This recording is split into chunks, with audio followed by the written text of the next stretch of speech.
పాస్టర్లను కూడా మనం తరిమి కొట్టాలి. ఇప్పుడు ఫస్ట్ టార్గెట్ చేసేది పాస్టర్ నా కొడుకులు అంటున్నంటే అర్థం చేసుకోండి, దొంగ నా కొడుకులు వాళ్ళు. అర్థమైందా? వాళ్ళు ఫస్ట్ టార్గెట్ చేసేది ఊర్లలో మహిళలకి, నెక్స్ట్ పిల్లలకి. అవునా? ఇట్లా ఇప్పుడు మీతో నేను మాట్లాడినట్టే ఇలా మేము చాలా ఊర్లు తిరిగాము. బైబిల్ అనగా మత గ్రంథం కాదు. బైబిల్ అంటే మతాన్ని పురిమేది కాదు. బైబిల్ అంటే ప్రతి కుటుంబాన్ని దేవునిలో కట్టేది. బైబిల్ అనగా దేవుని మాట ప్రతి మనిషిని సంస్కరించేది.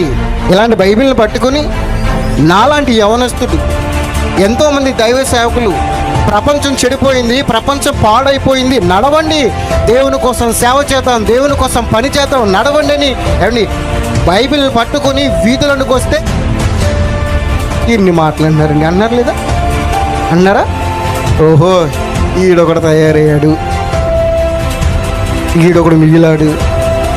వీడికి మొత్తానికి అయితే తినటానికి లేకపోతే కుటుంబాన్ని పోషించుకునే శక్తి లేకనుకుంటా బైబిల్ పట్టుకున్నాడు. నేటి సమాజం ఏమండి ఎంత తప్పుగా ఆలోచిస్తుందో చూడండి. ఈడు బైబిల్ పట్టుకున్నాడంటే ఈడు కష్టపడకుండా సంపాదించేయచ్చు.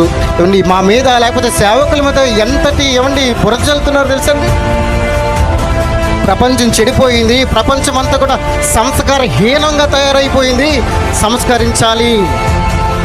దేవుడిచ్చిన 66 పుస్తకాలు ఉన్నటువంటి మాటను ప్రపంచానికి విసిరి, ప్రపంచానికి గుండెల్లోనికి వెళ్ళి ప్రతి ఒక్కరిని చెడిపోయిన సమాజాన్ని సంస్కరించాలని ఏమండి మాలాంటి యవనస్తులు ఈరోజు బైబిల్ పట్టుకు ముందుకు వస్తే కొడతారు, తిడతారు, ప్యాడ్నీళ్ళు జరుగుతారు, ఇంకా రకరకాలుగా ఎన్నెన్నో చేస్తారండి. ప్లీజ్ దయచేసి ఈ ప్రపంచంలో ఉన్న వారు ప్రతి ఒక్కరు కూడా ఆలోచించాల్సినటువంటి విషయం ఏంటో తెలుసండి. బైబిల్ అనగా మత గ్రంథం కాదు.